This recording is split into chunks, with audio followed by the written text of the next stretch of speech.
Hello, let's see how you can send me your recordings using Edmodo. First of all, you need to open your English class and scroll down and find an assignment, a recording assignment of course. You will find text and vocabulary for every unit. In this case, I'm in front of Unit 5. You need to open it. I will not open it because I am the teacher, so mine is different. But if you click it and open it, you will find that you have a box to write a text, a message to send me. Well, in that box, what you have to send me is the link of something that you record.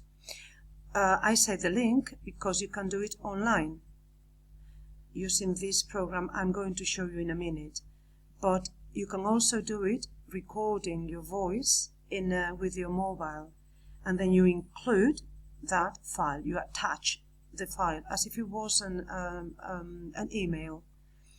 If you cannot do that, and you have access to the internet, which you need to have to send me something through Edmodo, I recommend that you open this Vocabulary online voice recorder, which is online, and you don't need to download an app or anything. It is online. If I click here, my voice will start recording.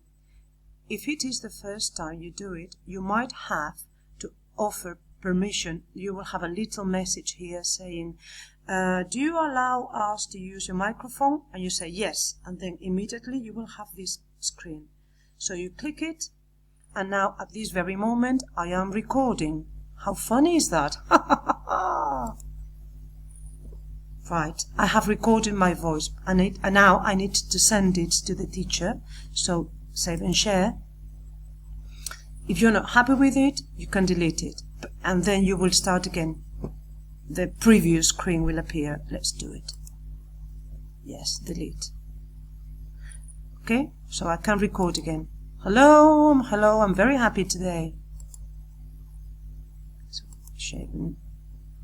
And then copy the link, copy, and then you need to go to Edmodo, and here in Unit 5 you have to type and say paste, which I cannot do here because mine is different, and just send it to me. And you need to do it with a text from the unit, in this case from Unit 5, and the vocabulary from the unit, in this case Unit 5. You need the list of vocabulary that you have in your notebook, or you go to your book and read it from there. It's not important. Okay, I hope this can help you, and then you can send it through to Edmodo today. Bye!